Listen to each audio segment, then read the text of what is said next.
किसी के धर्म पे या किसी के धर्म ग्रंथ पे ऑब्जेक्शन उठा देना ये सरासर मूर्खता है। उसको मंत्री पद पे रहने का कोई हक नहीं है। रामचरितमानस ने मैंने खुद अध्ययन किया है और एक बार नहीं कई बार पढ़ा है। जो एजुकेशन मंत्री उल्टा सीधा रामचरितमानस के बोलना चाहिए, उनको माफी मांगना चाहिए, उनको मंत्री पद से इस्तीफा देना चाहिए और उनका बायकॉट होना चाहिए और उनका पर मुकदमा दर्ज होना चाहिए एक धर्म संप्रदाय के खिलाफ उल्टी भाषा बोलने। नीतीश जी सिर्फ वोट बैंक के लिए ऐसी भाषा बोल रहे हैं। जो नीतीश जी काम कर रहे हैं वो ग्राउंड लेवल पे नहीं कर रहे हैं, क्राइम को बढ़ावा दे रहे हैं। आज यूपी में योगी जी ने इतना बढ़िया कर रखा है, इंडिया ही नहीं ऑस्ट्रेलिया का मंत्री कर रहा है कि हमें योगी जी जैसा मुख्यमंत्री चाहिए, और वो कभी भी किसी जात मजहब धर्म पर नहीं देख के चलते हैं। नीतीश जी के अंदर वो काबिलियत नहीं है। पिछले 17 साल में बिहार को इतना गर्त में ले गया है। नीतीश जी चपरासी के लायक नहीं है। कि आपका पहले तो शुभ नाम क्या है? MK झा है सर। मैं झा साहब, जी कल का बयान है, उनके एक शिक्षा मंत्री हैं चंद्रशेखर यादव हैं, प्रोफेसर चंद्रशेखर डॉक्टर लिखते हैं, और नालंदा विश्वविद्यालय में दीक्षांत समारोह को संबोधित कर रहे थे। उन्होंने क्या बात बोली? उन्होंने रामचरितमानस को जो है विवादित बयान दे दिया है। बोला कि रामचरितमानस को जो है जला के फाड़ देना चाहिए, क्योंकि ये रामचरितमानस जो है हमारे जो धर्म को, हिंदुओं को बांटने का काम करता है। आप ये बताइए कि एक शिक्षाविद और प्रदेश का जो है ये शिक्षा मंत्री इस तरह से बयानबाजी करता है, और अगर ये नीतीश कुमार को पूछा गया तो वो कहते हैं कि मुझे पता नहीं, इसमें मेरे के संज्ञान में नहीं है। जो वो मंत्री है उसको हकीकत पता नहीं है, और कोई भी, वही नहीं, किसी भी धर्म या संप्रदाय पे, जितने भी हिंदुस्तान में धर्म हैं, जितने भी मजहब को लोग हैं, किसी को किसी के धर्म के बारे में गलत बोलने का अधिकार नहीं है। उसको जाके पहले ज्ञान लेना चाहिए। करोड़ों लोग, डॉक्टर APJ अब्दुल कलाम जो हमारे माननीय राष्ट्रपति रहे हैं, वो गीता का ज्ञान पढ़ते थे। गीता का भी उन्होंने कई बार अध्ययन किया। जब वो उनका रिटायरमेंट हुआ तो वो सिर्फ 3 बॉक्स लेके गए किताब, बुक, इनके अलावा कोई ट्रक भर के लेके नहीं गए। तो किसी के धर्म पे या किसी के धर्म ग्रंथ पे ऑब्जेक्शन उठा देना ये सरासर मूर्खता है। उसको मंत्री पद पे रहने का कोई हक नहीं है। वो पढ़ा लिखा नहीं है। मेरा ये मानना है कि रामचरितमानस से बड़ा धर्म कोई नहीं है। उसमें जो जीवन की यथार्थ है, वास्तविकता है, वो दिखाया गया है, और उससे लोग इम्प्रेस होते हैं कि हमें उसमें जो अच्छाइयाँ हैं उसको ग्रहण करना है, उस ज्ञान को आगे फैलाना है। उसको कुछ, वो राजनीति से प्रेरित है, पार्टिकुलर वोट बैंक के लिए वो उस तरह का बयान दे रहे हैं जो सरासर गलत है। और ये उनकी पार्टी को भी कंडेम करना चाहिए, गवर्नमेंट को भी कंडेम करना चाहिए, और विपक्ष को भी कंडेम करना चाहिए, इसलिए कि देश सर्वधर्म संप्रदाय से चलता है। ऐसा नहीं कोई एक पंथ, एक धर्म, एक पक्ष का है। जो रामचरितमानस कैसे जो है हमारे धर्म को जो है ऊंची जाति और छोटी नीची जाति में बांटते हैं? सर ऐसा है, रामचरितमानस मैंने खुद अध्ययन किया है और एक बार नहीं कई बार पढ़ा है।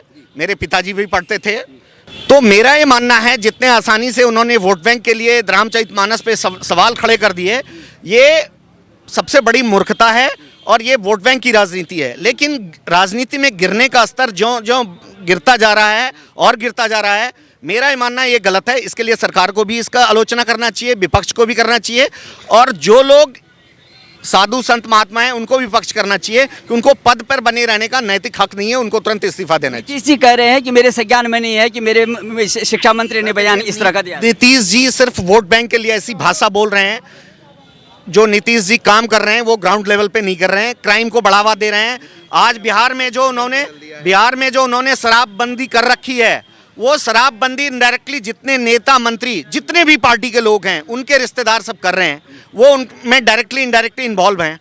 तो उसमें लॉ एंड ऑर्डर क्या होगा? सर बिहार का लॉ एंड ऑर्डर पिछले, आज की बात नहीं कर रहे हैं हम, इंक्लूडिंग जब बीजेपी भी शासन में था, बिहार में लॉ एंड ऑर्डर को पूरी तरह से समीक्षा होना चाहिए। आज यूपी में योगी जी ने इतना बढ़िया कर रखा है, इंडिया ही नहीं ऑस्ट्रेलिया का मंत्री कर रहा है कि हमें योगी जी जैसा मुख्यमंत्री चाहिए, और वो कभी भी किसी जात मजहब धर्म पर नहीं देख के चलते हैं, वो लॉ को देख के चलते हैं, लॉ एंड ऑर्डर को सपोर्ट करते हैं। और मेरा ही मानना है कि बिहार में जो चल रहा है अभी, भ्रष्टाचार, कानून, लूट मार, उसके लिए नीतीश जी जिम्मेदार हैं, लॉ एंड ऑर्डर जिम्मेदार है। वहाँ स्वच्छ प्रशासन चाहिए, और प्रशासन में भी कठोर वाला सिस्टम होना चाहिए। नीतीश जी चपरासी के लायक नहीं है। उनको जो मुख्यमंत्री बनाया गया है, जेडीयू में और भी काबिल लोग हैं। मैं किसी पार्टी का विरोध नहीं करना चाहता, लेकिन नीतीश जी के अंदर वो काबिलियत नहीं है। पिछले 17 साल में बिहार को इतना गर्त में ले गया है, और आगे आगे भी उनके पास ना कोई विजन है, ना कोई आगे कोई प्लान है। मोदी जो पिछले 8 साल 10 साल 7 साल में मोदी जी ने किया है, उनके पास जो विजन है, प्लानिंग है, उसका कोई विकल्प नहीं है। पूरे हिंदुस्तान में ही नहीं, वर्ल्ड में मोदी जी जैसा कोई प्राइम मिनिस्टर नहीं है। आज पॉपुलैरिटी के मामले में पूरे वर्ल्ड में अगर कुछ है तो मोदी जी है। मोदी जी के अलावा मैं तो किसी को वोट नहीं किया हूँ जब से होश संभाला हूँ, और ना करूँगा। मैंने अपने बच्चों को भी बोला, मेरे बच्चे अभी 18 साल के होने वाले हैं, वो भी मोदी जी को वोट करेंगे। वो भी समझ रहे हैं, ठीक है, देश में बहुत सारी समस्याएं हैं, इसमें कोई दो राय नहीं है। बेरोजगारी है, जनसंख्या की आबादी बढ़ती जा रही है, अशिक्षा है, कुछ बहुत सारे और भी कई मुद्दे हैं, लेकिन उसके लिए उनका प्लान है। वो कोशिश कर रहे हैं कि इंफ्रास्ट्रक्चर को डेवलपमेंट करें। प्राइवेटाइजेशन को लोग बुरे कह रहे हैं, लेकिन प्राइवेटाइजेशन से लोगों को रोजगार मिलेगा। सरकार में बैठे हुए बाबू एक आदमी 10 आदमी के लोगों का नौकरी खा रहा है। प्राइवेटाइजेशन अगर कोई चीज़ का होता है तो 10 लोगों को रोजी रोटी मिलेगा। कोई भी चीज़ प्राइवेटाइजेशन से ज़्यादा लोगों को रोजगार मिलने का संभावना है। मैं प्राइवेटाइजेशन का समर्थक हूँ, मैं प्राइवेट नहीं इंडस्ट्रीज़ में काम करता हूँ। मेरा जहाँ तक मानना है निजी तौर पर कि बीजेपी बेस्ट है, और मोदी जी से वर्ल्ड के कोई प्राइम मिनिस्टर अभी वर्ल्ड में नहीं है, इंडिया तो दूर की बात। वो चाहते थे वो 2.5 सालों में जो है केंद्र से जो है पैकेज लेकर के बिहार का जो है डेवलपमेंट कर सकते थे। आखिर क्या आन पड़ी कि जो बीच में उन्होंने गठबंधन। सर, सबसे बड़ी बात है कि आज जो नीतीश बाबू बिहार में सत्ता चला रहे हैं, ये जो आरजेडी के साथ चला रही है, वहाँ जातिवाद इतना चरम पर है।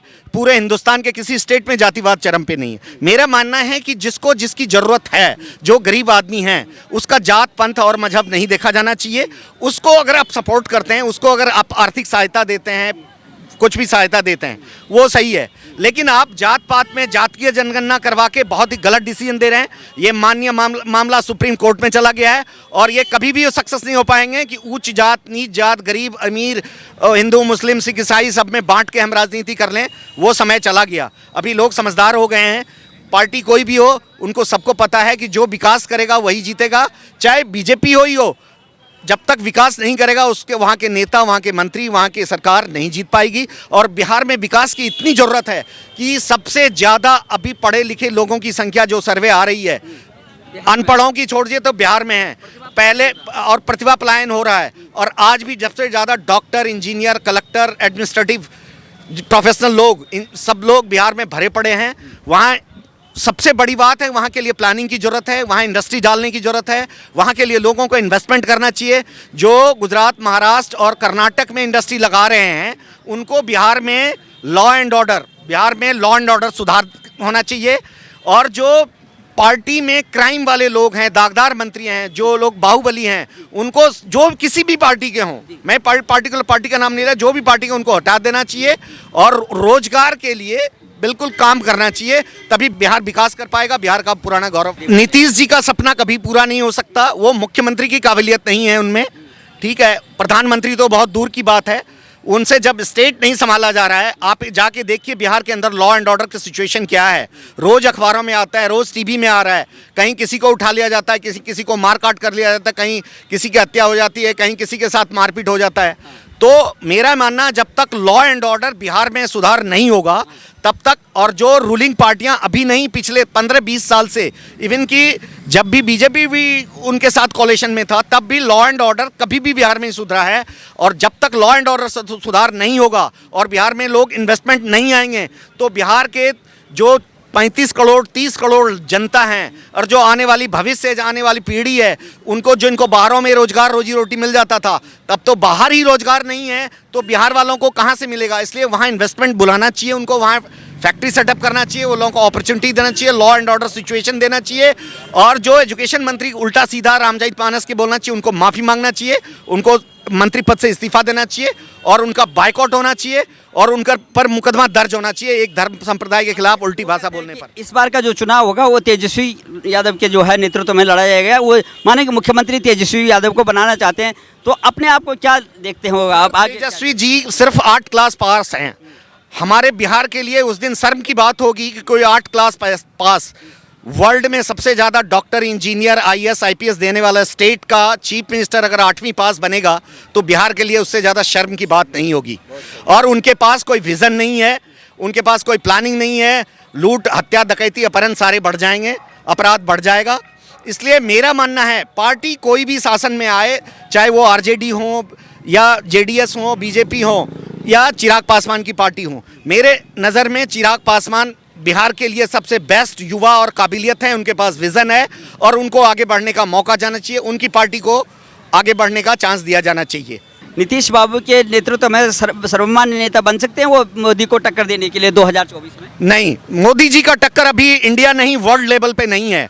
आज जो हमारा रुपया सिर्फ इंडिया में चल रहा है, हम मोदी जी ने उसको अमेरिका को टक्कर देने के लिए डॉलर से डायरेक्ट कन्वर्ट करके 36 कंट्री के साथ डॉलर को वैल्यू बढ़ाने के लिए, उसके लिए आरबीआई के साथ मिलकर कितने काम हो रहे हैं, कितना डेवलपमेंट कर रहे हैं। वो मानता हूँ मैं कि बेरोजगारी है और बहुत सारी समस्याएं हैं देश में, उन समस्याओं के लिए प्राइवेटाइजेशन जरूरी है और प्राइवेटाइजेशन ज्यों बढ़ता जाएगा तो लोगों को रोजगार मिलेगा।